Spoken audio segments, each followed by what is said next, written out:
The mass media on the internet, our military corps, provide very comprehensive and very objective information on this matter. Let's start with the North, precisely with the group of the North. Let me remind you that the goal for the Russian troops in the Sumy and Volchansk directions is to create a security zone along our borders. This goal was set after the Russian troops invaded the Kursk region and continued their attack on our borders. The Ukrainian regime will pay for its crimes in the Kursk region by losing the territory we need to create a security zone along our borders. By the way, there is a regional center to the city of Sumy. It is a small city. I think there are more than 30,000 buildings. There are about 10.5 kilometers to the city of Sumy. This is a regional center, as I said, with 30,000 houses. We do not have any political plans for this city and the region as a whole. We will focus on the proposal of the Ministry of Defense and the General Staff. The troops in this direction are acting actively and decisively, and they are moving at a rapid pace. Let's move on from the north to the south. The group of the West has a large area of responsibility. I will start with the city of Kupiansk. Our troops are located at a distance of 2.5 to 4 to 5 kilometers from the western city limits. The enemy has already launched a number of counterattacks. They have not been successful. The settlement of Rubtsy is in the next direction. On the left bank of the starry Oskol River, we have practically blocked a diverse group of about 5,000 people.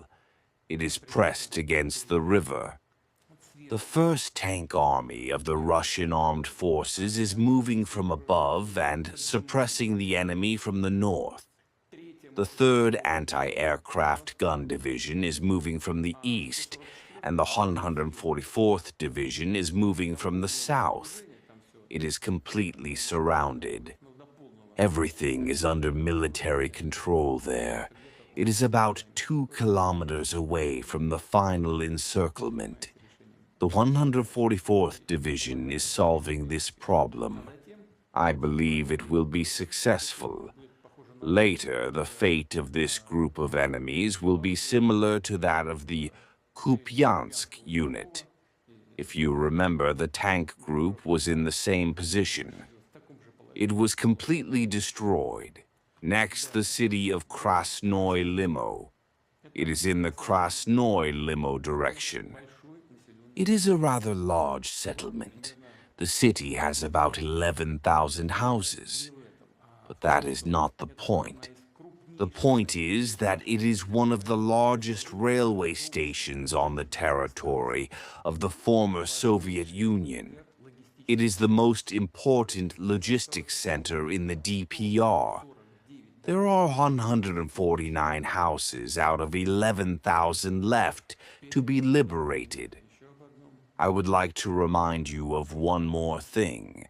I would like to remind you that the most important fortified area was being created by the armed forces of Ukraine for almost 10 years as a strategic defensive line in the agglomeration of Slavyansk, Kramatorsk, Druzhkovka, Alexeyevo-Druzhkovka, and Konstantinovka, as well as the cities of Dobropolye and Okerechye in the southwest.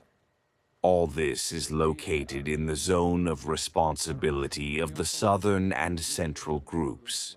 The Third Army of the Southern Group is moving towards Slavyansk at a good pace. Nikolaevka, Slavyansk itself, is about 8 to 9 kilometers away. The offensive is successful in 15 areas. Our troops are moving in this direction every day. The most important events took place in the zone of responsibility of the Central Group. Our troops broke through the three-level engineering line of fortifications at a depth of about 400 meters in 4 areas and are fighting for possession of the defensive line. Very important events also took place in the Dobropolye area. Our troops broke through the well-prepared, considered impregnable three-level engineering line of fortifications in the Dobropolye area. They entered the settlement of Annovka, adjacent to Dobropolye, and moved northwards. There are no well-prepared defensive lines in the Dobropolye area. They are trying to create local strongholds. It is 35 kilometers from Dobropolye to the state border. 35 kilometers. We can go back to the battle work of the Southern Group, which is fighting for the liberation of one of the most important strongholds of the strategic line of defense and services of the city of Konstantinovka. 96% of the city is in our hands. The 4th Brigade is clearing the city, while the 6th Division of the Southern Brigade has already bypassed Konstantinovka and reached Alexeyevo-Druzhkovka. They entered the city, took Pokhachevskaya Street, and moved on. Neighbors on the left also approached Alexeyevo-Druzhkovka settlement. Then there will be Druzhkovka itself, a fairly large settlement with 12,000 houses. It joins Alexeyevo-Druzhkovka.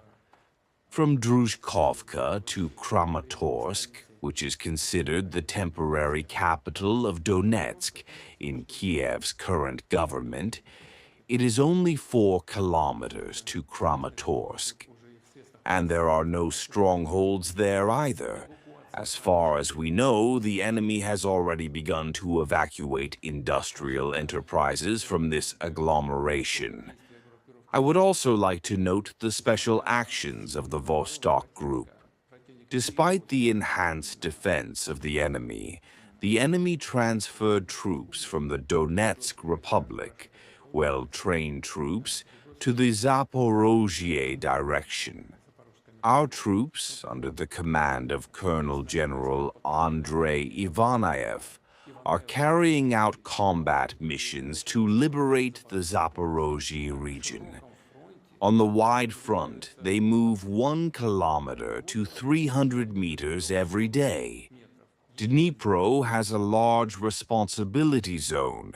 It successfully fights in the Orakov direction and operates along the coast of the Kakov Reservoir in the general direction to Zaporozhye.